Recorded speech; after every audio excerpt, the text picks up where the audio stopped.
ஆக அரையர் சேவை கோவிலில் செவ்வனே நடந்து கொண்டு வருகிறது இல்லையா? சமிக்க வேண்டும் சுவாமி. அரையர் சேவை நடந்து கொண்டு வருகிறது என்று வேண்டுமானால் அடியன் கூறலாம். ஆனால் தேவரீர் கூறியபடி செவ்வனே நடந்து வருகிறதா என்று மற்றவர்கள்தான் கூற வேண்டும். என்ன, மற்றவர்கள் அப்படி கூற வேண்டும் என்ற ஆசை உன் கூற்றில் தொக்கி நிற்பது போல் தெரிகிறதே. அபச்சாரம் சுவாமி, மன்னியுங்கள். அடியேன் அப்படி எதையும் எதிர்பார்க்கவில்லை. எதிர்பார்க்கவில்லை என்றால் சரிதான். புகழ்ச்சிக்கு மட்டும் என்றும் ஆசைப்படக்கூடாது. நமக்கு கொடுக்கப்பட்ட பணியை என்றும் நாம் மனசந்துஷ்டியுடன் செய்து வர வேண்டும். அதுவும் நீ செய்வது பகவத் கைங்கரியம். பிரதிபலன் எதையும் எதிர்பார்க்காமல் செய்வது இல்லையா? ஆம் சுவாமி, அடியேன் பணியை அப்படித்தான் செய்து கொண்டு வருகிறேன்.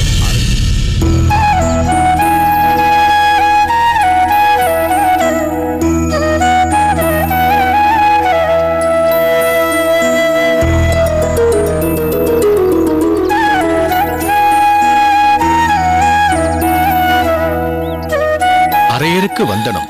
திருவரங்க அரையருக்கு அநேக நமஸ்காரங்கள். வந்தனம் தெய்வவாரி சுவாமிகளே. என்ன, இன்றைக்கு மிகவும் பூரிப்பாக காணப்படுகிறீர்கள்? கையில் பொன்னாடை வேறு. இப்படி சற்று வாருங்கள்.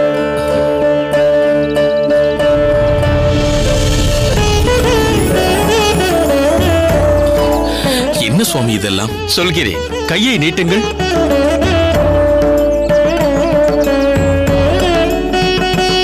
தெய்வவாரி சுவாமிகளே, தங்களுக்கு என்ன வாயிற்று? அடியேனின் நெஞ்சும் புலங்காகிதத்தின் உச்சியில் இருக்கிறது. நேற்று உமது அபிநயம் அடியேனின் உள்ளத்தை மிகவும் கொள்ளை கொண்டது. அந்த அரங்கனே தன் பாம்பனை மீதிருந்து இறங்கி திருநடனம் புரிந்தது போல் இருந்தது.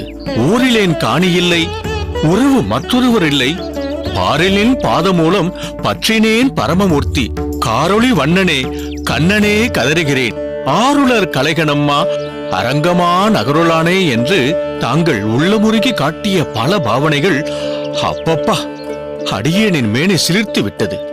அப்போதே உமக்கு ஏதாவது மரியாதை செலுத்த அடியேனின் நெஞ்சம் துடித்தது. கையிலோ ஏதுமில்லை. இன்று அடியேன் சாற்றிய பொன்னாடை அந்த அரங்கனுக்காக என்று வாங்கி வைத்திருந்தேன். அப்போது அங்கு வந்த அம்மங்கி ஆழ்வார் உம்மை ஸ்லாகித்து கூறி இப்பொன்னாடியை பார்த்து இது யாருக்கு, அரையருக்கா என்று கேட்டார். ஆஹா, இது பெருமாள் திருவுளமே என்று உமக்கு இன்று அணிவித்து விட்டேன். அதோடு இந்த மோதிரமும் சர்வாலங்கார பூஷிதரான அந்த அரங்கனைப் போல் உம் விரலை இனி அலங்கரிக்கட்டும். இவற்றை ஏற்று அனுகிரகம் செய்ததற்கு மிக்க நன்றி. சுவாமி, தாங்கள் என்னென்னவோ சொல்கிறீர்கள். அனைத்தும் அந்த அரங்கனுக்கே அர்ப்பணம். அரையரே, ஆலயம் என்ற சொல்லுக்கு ஏற்ப இந்த ஆன்மா இங்கு லயமடைய வேண்டும். அதை உம் அபிநயத்தின் மூலம் மேலும் சாபல்யமாக்குகிறேன்.